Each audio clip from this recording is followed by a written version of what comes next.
queridos, tudo bom? Bem-vindos a mais uma aula de História do nosso Centro de Mídia de Educação do Amazonas. Como vocês sabem, eu sou a professora Pet Ribeiro, daquele componente lindo, maravilhoso, componente de História, certo? E, como vocês já devem saber, nós vamos trazer primeiramente o nosso objeto de conhecimento, o nosso detalhamento, para que vocês possam se organizar aí junto com os nossos colegas presenciais. Tudo bom, meus caros colegas? Bem-vindos novamente a mais um dia de aprendizado muito importante, como vocês devem observar. Nós estamos vivendo aí uma mudança no nosso conteúdo bem significativa. E para a gente se atualizar, vou trazer para vocês o nosso conteúdo de hoje. Vamos lá? Então vejam bem, o nosso objeto de conhecimento, hoje entraremos nas reformas religiosas, a cristandade fragmentada. Sempre tive curiosidade de saber, professora, de onde saem tantas religiões. E, nesse primeiro momento, com a professora Pet, vocês vão trabalhar a reforma protestante. Vamos lá, então agora vamos nos concentrar nesse primeiro momento. Como vocês devem lembrar, nós vamos tratar agora da reforma protestante. E é importante que vocês lembrem as mudanças pelas quais a Europa estava vivendo naquele momento. E são mudanças que vão impactar a nível de mundo. Então, como eu disse a vocês, a gente não pode nunca desmerecer os acontecimentos que vão acontecer ali na Europa.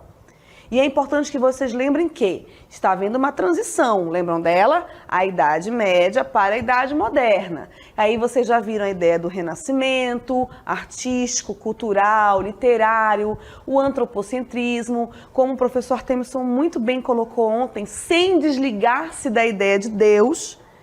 Tanto que agora, o antropocentrismo resgata a maior obra de Deus como sendo ali a valorizada, mas sempre associado à ideia do sobrenatural, à ideia de fé. Vamos ter também o cientificismo, ou seja, a ciência pegando ali o método, tendo o estudo para obter resultados. Isso não vai acontecer só no campo da medicina, como a gente possa imaginar, mas na matemática, na história, na filosofia. Vai haver esse resgate, do mundo grego e romano, no ideal de beleza, nas referências artísticas. Então essas mudanças, como nós já falamos para vocês em muitos momentos, elas não acontecem assim, girando a chave, não. Elas vão acontecer num processo gradual. E, como vocês devem lembrar, nós vamos ter durante a Idade Média a presença muito marcante da Igreja Católica e até mesmo no Renascimento. Por quê? Porque muitos grandes artistas, como por exemplo Leonardo da Vinci, Michelangelo e tantos outros, eles eram apadrinhados da Igreja Católica. Para a Igreja Católica entrar naquela mudança artística de pensamento e literária, ela vai contratar muitos artistas para recriar as suas obras, para trazer novas esculturas para dentro da igreja. Então, quando vocês forem visitar o Vaticano, eu espero que vocês alcancem esse objetivo também, vocês vão ver a riqueza do material artístico, das pinturas, das esculturas, que vão ser vindos desse momento. Então, a Igreja Católica ela é muito presente nesse contexto. E aí, nesse momento, ela começa a ter uma nova visão. Nós precisamos encher os olhos daqueles que vêm até aqui. Naquele momento já tinha o Vaticano, que é a sede da igreja lá em Roma, e ele precisava ali trabalhar, enriquecer, se encher de recursos. Então, é importante que vocês saibam que a Igreja Católica ela tinha muito poder. Não apenas o poder de influenciar, por quê? Porque eles detinham conhecimento, eles detinham livros, só tinham conhecimento quem estava inserido na igreja até o momento do Renascimento, mas também o poder econômico. Então, todos os locais onde estavam ali na Europa, que tinham um monastério, que tinham uma igreja, era apenas a denominação católica. Não se tinham outras igrejas na Europa. Lá para o Oriente, lá para a China, lá para a Ásia, lá para a Índia, já tinham outras religiões, com toda certeza. A sua maioria politeístas, que não tinham esse contato com a Igreja Católica. Bem como aqui para o nosso lado, o continente americano, também os povos chamados de pré-colombianos também já praticavam suas religiões, que vocês já viram, lembram? Religiões associadas aos elementos da natureza, que também não conheciam o catolicismo. Aí vocês vão se perguntar, como então que surgiram essas novas denominações? Quando é que esse processo vai acontecer? Alguma coisa aconteceu para que hoje nós possamos ser batistas, possamos ser assembleianos, que mais? Adventistas, não é isso? Luteranos. Alguma coisa aconteceu, em algum momento a Igreja Católica deixa de ser única na Europa. E aí vão surgir outras denominações. E é justamente aí que nós vamos tratar hoje. Como é que isso vai acontecer? Esse processo, ele se chama Reforma Protestante. E é por isso que algumas denominações, elas ainda usam esse termo, né? Olha, eu sou protestante. Mas não é de protestar, não é de brigar. É justamente porque surgiu desse momento histórico, chamado Reforma Protestante, que vai acontecer lá no século XVI. E a Reforma Protestante, ela é um marco muito importante para o início da Idade Moderna. Então, a primeira situação aí para vocês é um conceito.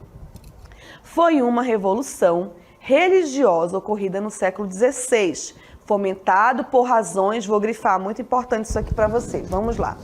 Por razões políticas e religiosas, que abalou profundamente as bases da igreja cristã. Então, igreja cristã, queridos, maravilhosos e lindos, não é exclusividade de uma igreja evangélica e não é exclusividade da igreja católica.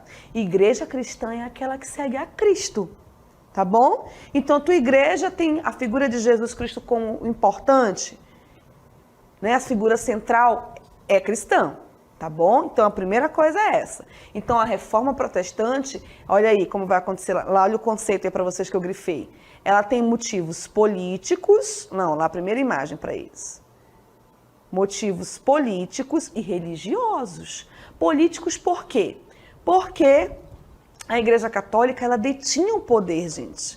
Ela detinha o poder, inclusive, sobre o rei. Então, por exemplo, se o rei dissesse, eu acho... Não, você está aqui nessa função porque Deus lhe quis aqui nessa função. Você vai servir a Nossa Senhora, você vai escolher o santo tal para ser o santo dessa região. Então, tinha uma relação de poder muito grande.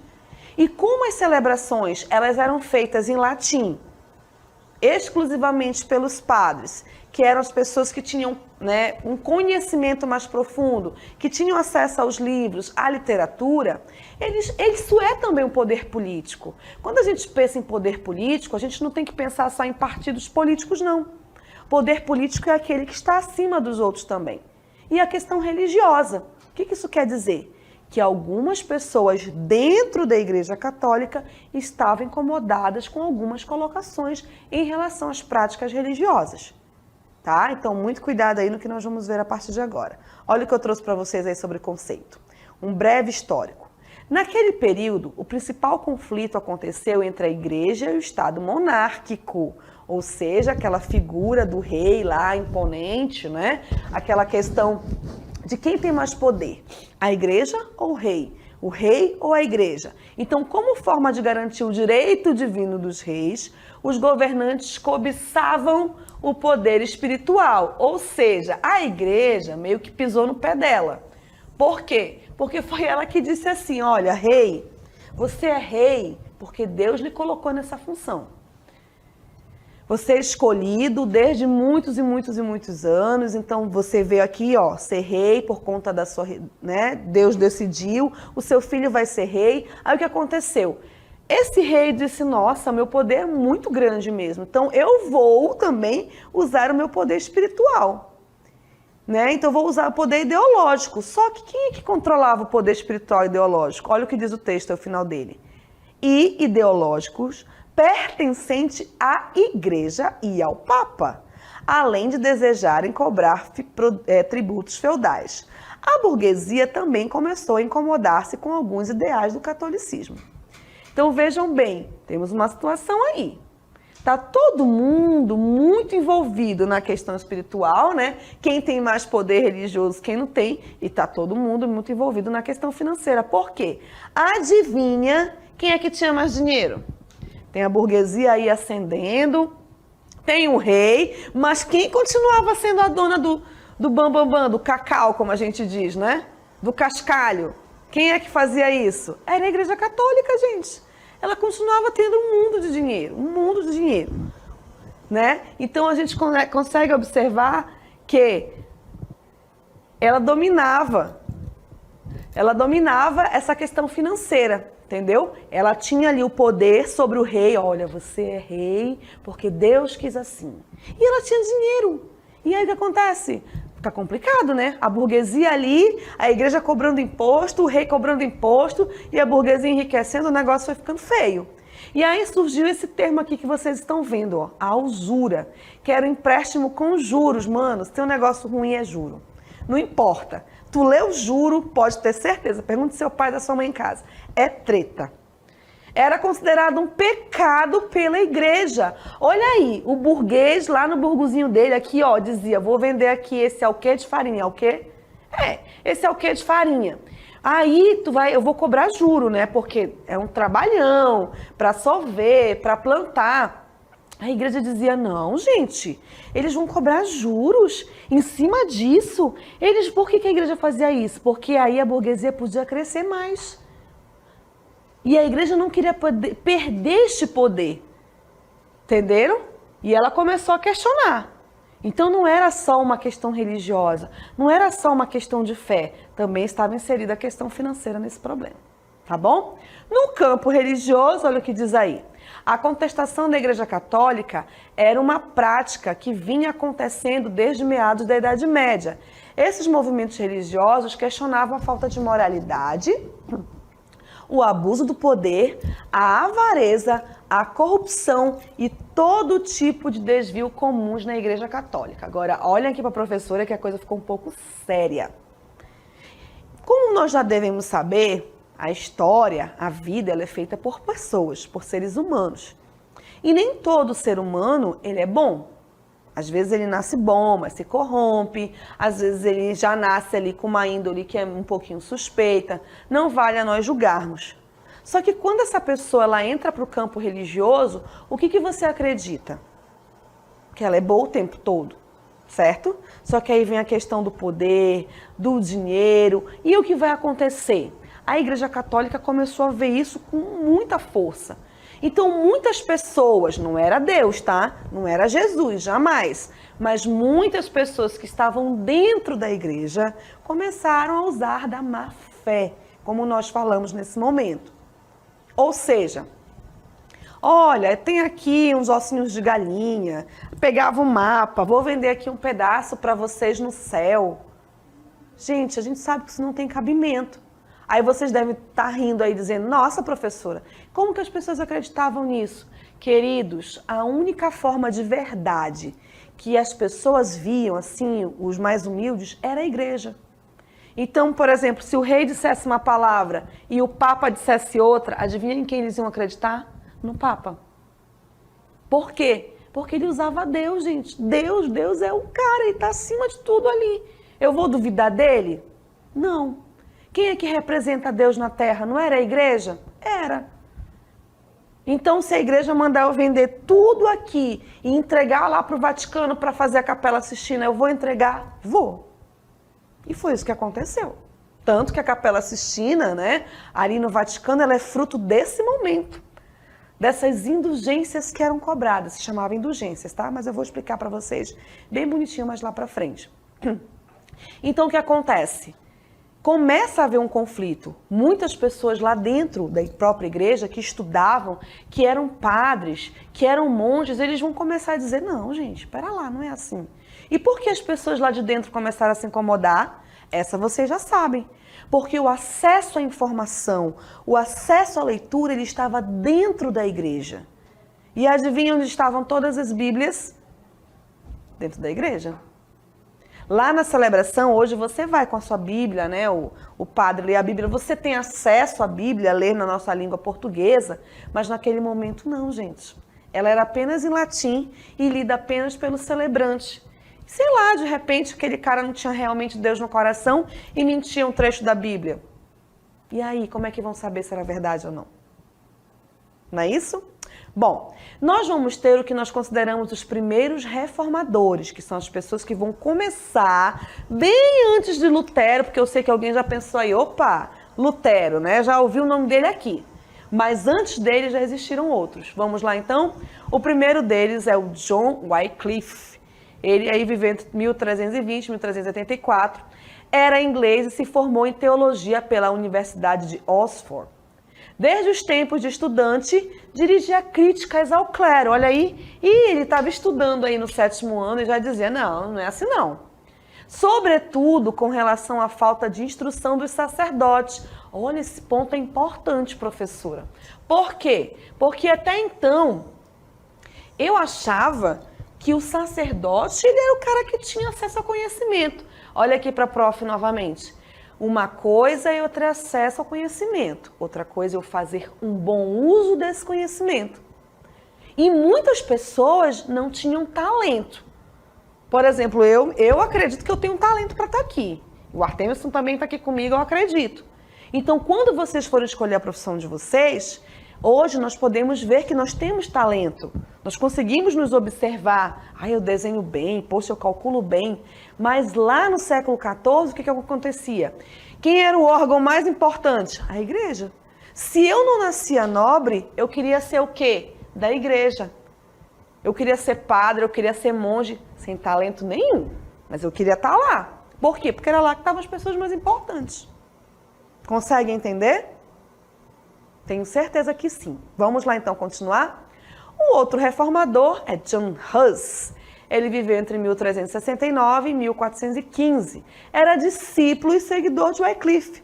Foi professor e reitor da Universidade de Praga, na atual República Tcheca. Tornou-se conhecido por ser brilhante orador, ai que lindo, queria chegar nesse nível, e por fazer sermões na língua do seu povo. Opa, vou grifar isso aqui, porque eu já dei um bizu para vocês. O que ele fez? Gente, ele fez um negócio muito surreal. Ele traduziu a Bíblia para o tcheco, ou seja, ele espizinhou a igreja. Por quê? Porque, gente, ela só podia ser em latim, que era a língua ali dos romanos. Era um negócio muito surreal alguém traduzir a Bíblia para a língua do seu povo. Porque o seu povo ia o quê, professor? Ia ler. Era interessante que as pessoas lessem? Não, era só interessante que elas ouvissem. Volta lá ele para nós rapidinho, por favor, onde a professora grifou. Então vejam bem, olha aí, ó. Na língua de seu povo, o tcheco, língua para a qual traduziu a Bíblia. Gente, isso que ele fez aí, com certeza, John Huss, se não me falha a memória, acho que o Artemison vai me ajudar aqui já, eu senti uma luz aqui. Se eu não me engano, ele foi condenado à fogueira, alguma coisa assim. Mas a gente vai já confirmar, eu trago a confirmação para vocês também na interatividade, tá bom? Então, ele fez algo muito gravíssimo.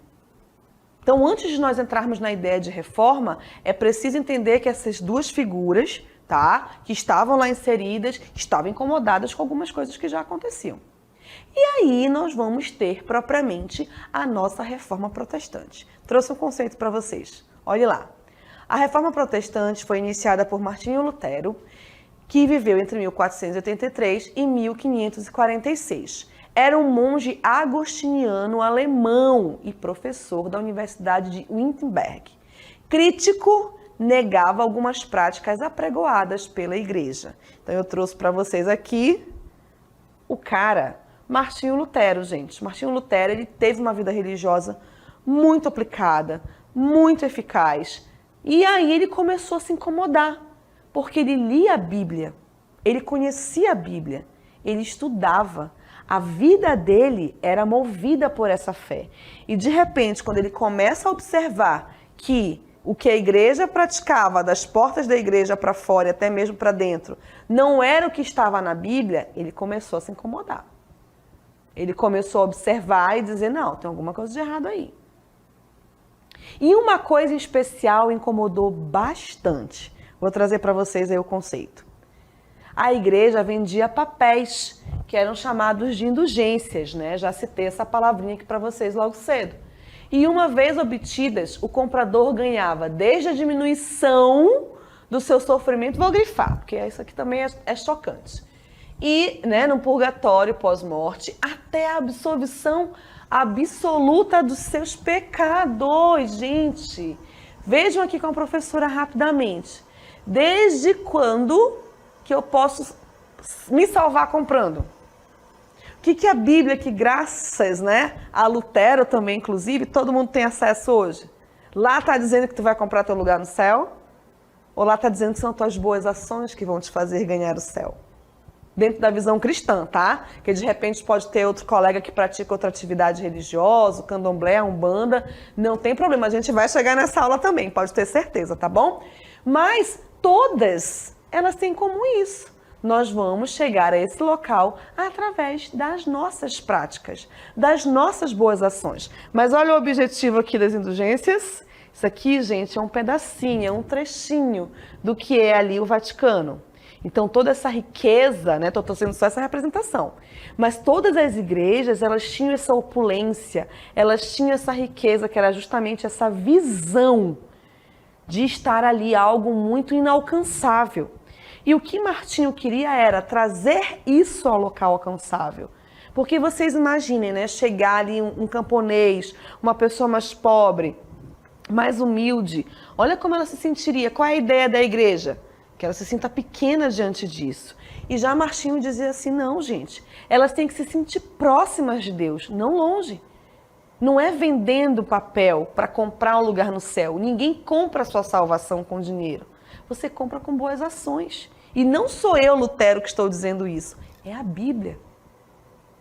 Tá? Trouxe aí um conceito para vocês. Em 1517, revoltadíssimo com a venda de indulgências, realizada pelo dominicano João Tetzel, Lutero escreveu em documentos com 95 pontos, criticando a igreja e o próprio Papa. Deixa aí rapidinho para eles. Então, ele leu a Bíblia todinha, gente, de ponta a ponta. Ele começou a observar as missas, ele começou a observar as celebrações. Ele disse, gente, tem uns negocinhos que estão bem errados aí. E aí ele pontuou. No entanto, Lutero foi acolhido por parte da nobreza alemã, que simpatizava com as suas ideias, e se refugiou em um castelo de Oldenburg. Ali dedicou-se à tradução da Bíblia do latim para o alemão e a desenvolver os princípios da nova religião. E aí está faltando um momento muito importante que eu vou trazer para vocês agora. Quando ele se revoltou, quando ele disse, não, gente, eu vou estudar, eu vou observar, o que ele fez um belo domingo? Ele pegou as 95 teses dele e ele foi lá para a porta da igreja do castelo. Foi lá e pregou. E todo mundo que passava para a missa de domingo lia.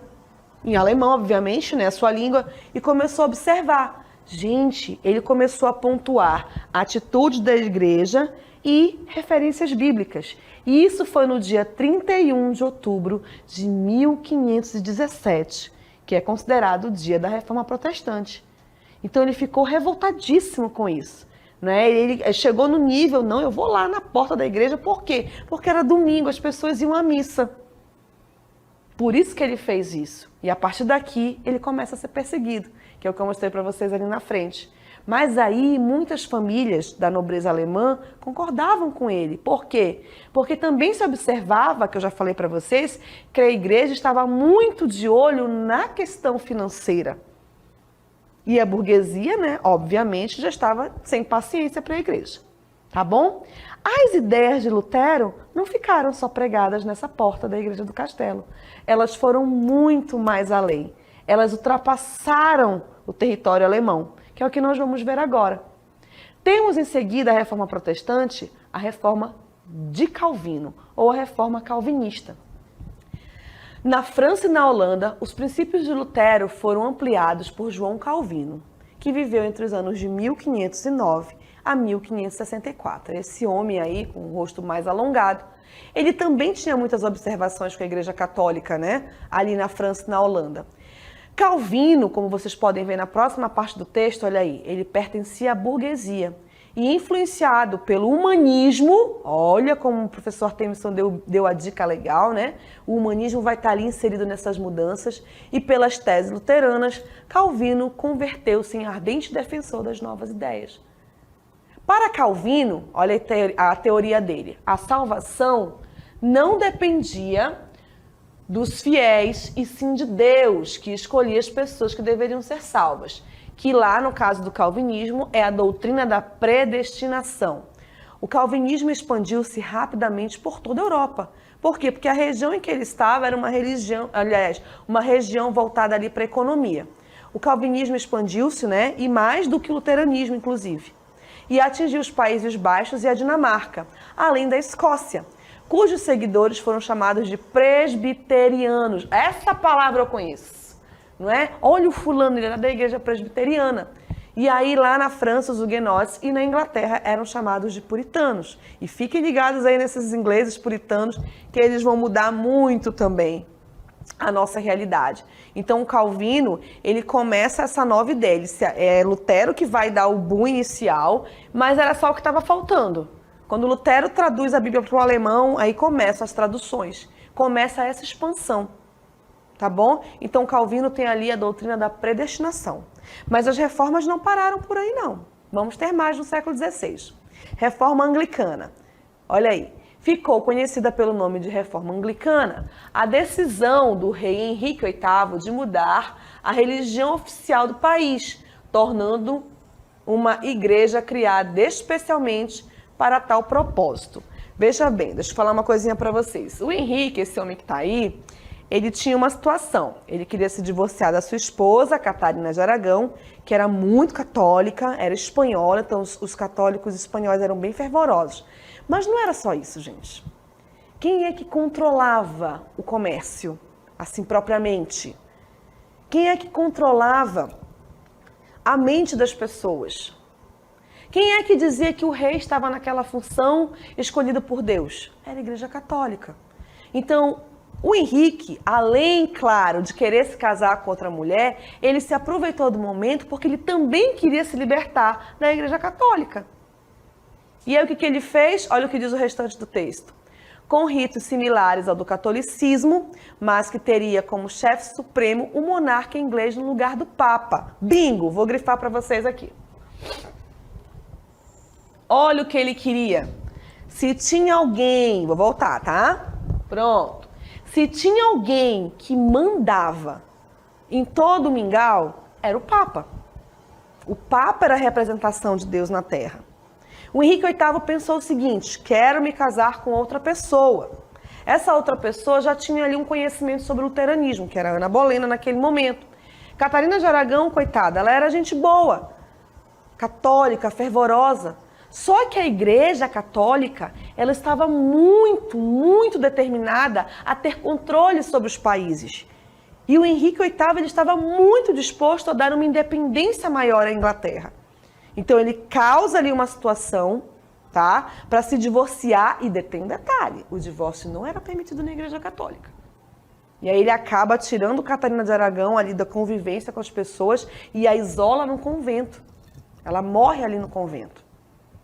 E isso foi um negócio surreal na Europa, causou impacto muito grande. Por quê? O que ele disse? Vou criar na nossa própria igreja. Pô, Igreja Anglicana, que é a igreja que existe até hoje na Inglaterra.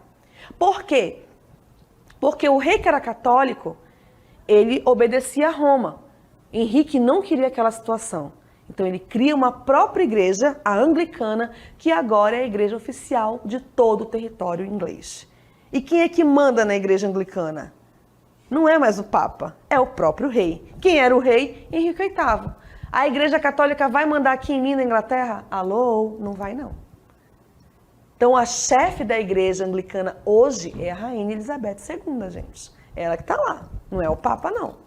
Claro que, como acho que a professora Lúcia colocou ali, há toda uma relação, né, de parceria, não é um conflito. Claro que lá no século XVI teve briga, teve guerra, teve morte. E infelizmente acontece. Como o professor Temerson sempre fala, a gente repete para vocês, a história ela é um processo longo. Então, imagina o Henrique dizendo, olha, a partir de hoje todo mundo é anglicano. As pessoas, o quê? Anglicano? O que é isso? É uma igreja com mistura de católica, com luterano.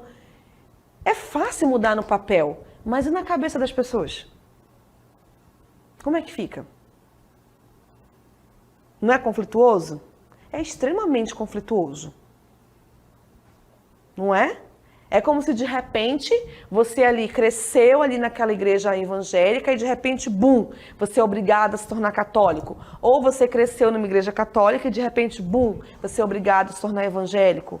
Ou na Ubanda, ou no Candomblé. É uma mudança muito brusca. Então, os reis definiam a vida das pessoas.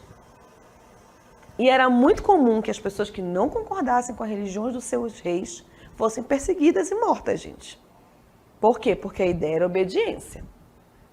Tá? Então, toda vez que vocês pensarem, aí vocês vão dizer, o Henrique, gente, o Henrique se divorciou muito, casou-se 8 vezes, né? Não, 7 vezes, e aí foi. Mas ele não queria isso, uma igreja que ele pudesse se divorciar? Foi o que ele conseguiu. Que ele pudesse ser o chefe, não o papa? Foi o que ele conseguiu. Tá? E o Lutero é uma figura extremamente importante nesse protesto, porque é ele que vai dizer, não, vou pegar aqui, pô lá, e vou dizer, olha, gente, é isso. Existem 95 pontos, tá? Claro que existem muitos mais, mas ele pegou e viu aquilo ali como base para esse primeiro momento da Reforma Protestante. E é a partir daí que vão surgir outras denominações religiosas cristãs, tá bom? Então, no fundo, ó, todo mundo que segue a Cristo é cristão. Então, a gente não deve ter conflitos aí nesse nosso objetivo em alcançar a paz, tá bom? Até daqui a pouco.